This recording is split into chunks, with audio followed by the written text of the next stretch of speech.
I'm 75 years old, and I'm tired of pretending I'm just fine. The truth is, I spent my best years chasing approval, and I don't know exactly when I stopped living for myself and started living for reactions. I'm not saying this for sympathy. I'm saying it because at this age you start hearing a clock you can't turn off, even when the room is quiet. Most mornings I wake before the sun is fully up. Not because I'm productive, because sleep doesn't hold me the way it used to. I sit on the edge of the bed, feet on the cold floor, and I listen to the house settle. A pipe knocks, the refrigerator clicks. Outside, a bird starts up like it has somewhere to be. My wife is gone. That changes the air in a home, even years later. There's nobody asking if I want tea. Nobody rolling their eyes at the news. Nobody was breathing on the other side of the room. The quiet isn't peaceful. It's just empty space with my name on it. I make coffee and drink it slowly, even though it's not good coffee. I stand by the window and look at the street. People go to work. Kids get dropped off. A delivery truck stops, then moves on. The world doesn't pause to notice an old man staring. And here's what I've been thinking, over and over. If nobody's watching me anymore, who am I? Because for most of my life, I acted like someone was always grading me. I didn't call it that. I called it being responsible, being respectable, being a good man. But what I was really doing was chasing approval, like it was safe. Like if enough people liked me, nothing bad could touch me. I learned that early. My father wasn't cruel in the loud way. He didn't shout much. He didn't make scenes. But he had this look, a look that could shrink you down without a word. If you disappointed him, you felt it in your bones. My mother tried. She really did. But she was worn out. She had her own worries. So I became the child who made things easier, the kid who didn't ask for much, the one who tried to be impressive so nobody would sigh at me. Teachers liked me. Neighbors told my mother, "He's such a good boy." Relatives patted my head at holidays and said I'd go far. And I felt something warm in my chest when they said it. I didn't know it was a trap. I thought that warm feeling was love. By the time I was in my 20s, I had a system. I knew how to behave. I knew how to speak. I knew how to look like someone with a future. I got a job that sounded good when you said it out loud. I wore clean shirts, kept my hair neat, and learned to shake hands firmly. I listened more than I spoke, not because I was wise, but because I was afraid of saying the wrong thing. I met my wife when I was young. She had this steady way of being in the world. Not loud, not attention-seeking, just a present. When she laughed, it reached her eyes. When she was upset, she said it plainly. She didn't express her feelings. I loved her for that, and I also depended on it more than I admitted. When we married, I wanted her parents to approve. I wanted my parents to approve. I wanted to be seen as the kind of man who did right by his family. So I started building a life that looked correct from the outside. We bought a house we could barely afford because it felt like proof. Proof that I was moving up.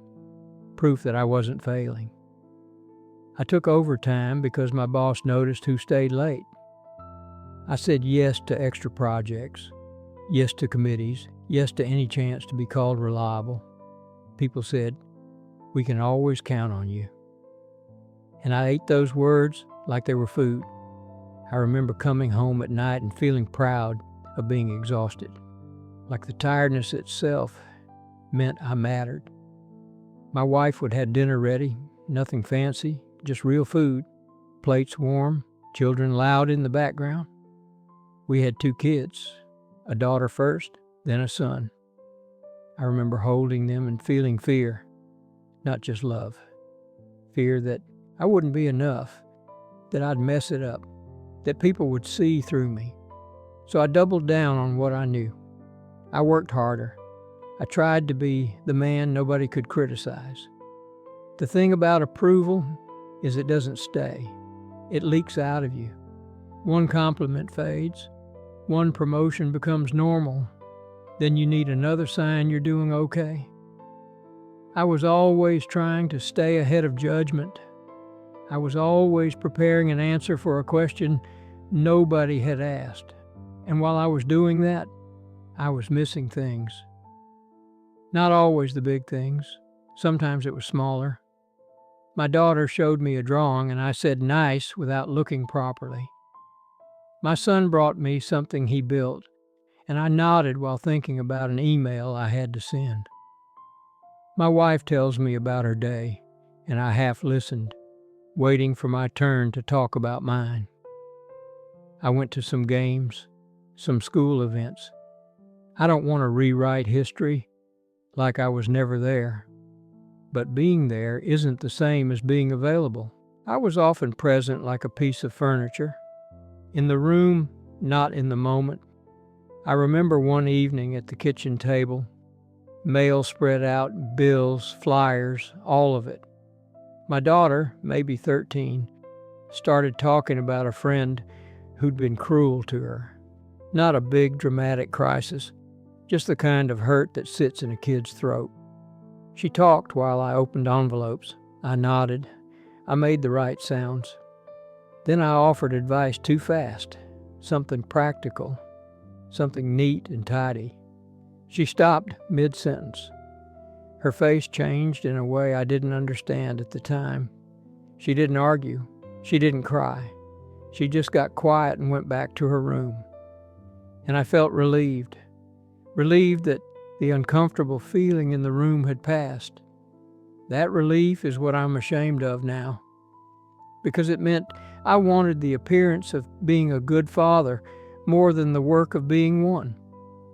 My son was different. He didn't come with feelings in his hands.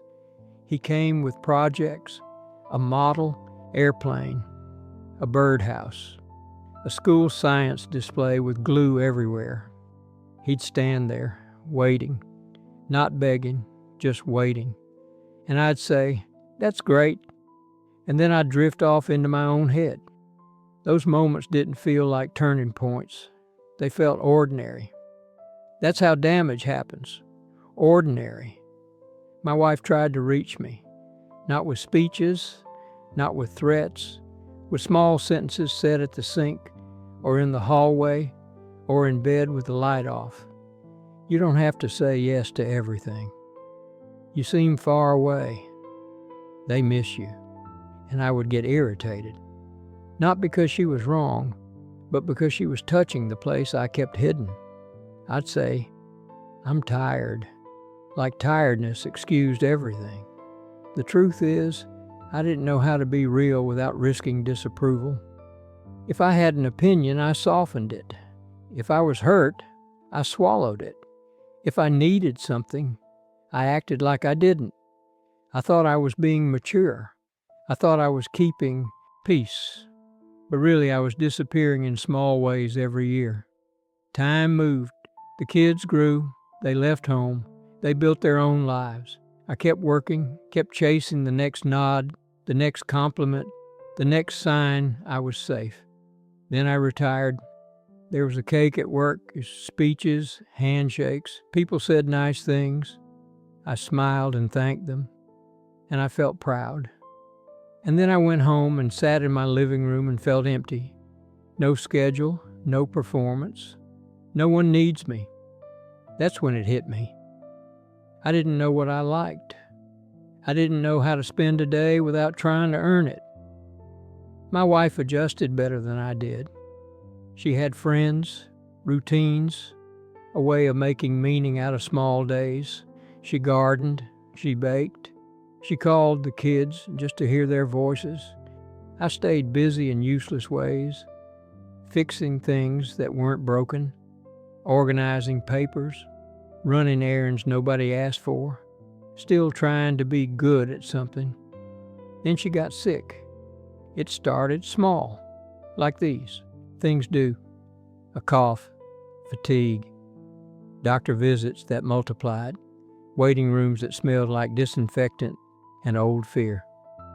When the doctor finally said what it was, my wife squeezed my hand. We went home and made dinner like normal people, because normal is what you cling to when you're scared.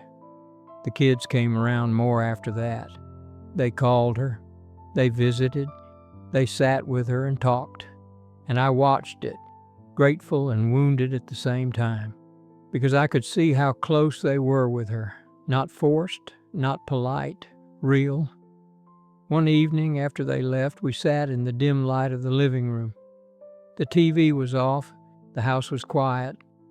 My wife looked smaller, thinner, but still herself. She said, "They love you." I nodded because I believed that. Then she said, "But you've spent your whole life trying to be liked. You forgot to be known."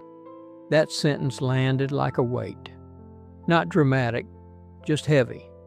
I wanted to defend myself. I wanted to say I did it for the family, for stability, for the future. And I had partly, but I also did it because I was scared. Scared of being judged, scared of being ordinary, scared of being wrong. My wife died the next year, quietly, awfully. After the funeral, people went back to their lives. The world kept moving. The kids checked on me. They were kind. But without their mother as the center, I felt the distance more clearly. Calls became shorter. Visits became scheduled. I became something they managed, not someone they leaned on. And then one Sunday afternoon, my daughter came over to help me sort my wife's things. A box of old letters and photos sat on the table between us. She picked up a picture of herself as a little girl, missing teeth, hair messy, smiling like nothing could touch her. She stared at it for a long time. I said, "You were a happy kid." I meant it. I wanted it to be true. She didn't look up. She said, "I was happy with Mom." No cruelty in her voice, just honesty. I felt my throat tighten. I said, "I thought I was doing the right thing." She nodded slowly. Then she said, "You were always worried about what people thought." Finally, she looked at me, and there it was on her face. Not anger, not hate, a tired sadness, the kind you wear when you've already accepted someone. She said, "It was like you were never really here," and I didn't have an answer that wasn't an excuse. So I sat there, an old man at his own table, realizing you can't go back and show up later. That's what can't be fixed. Not the career, not the money, the lost years of being real with the people who mattered.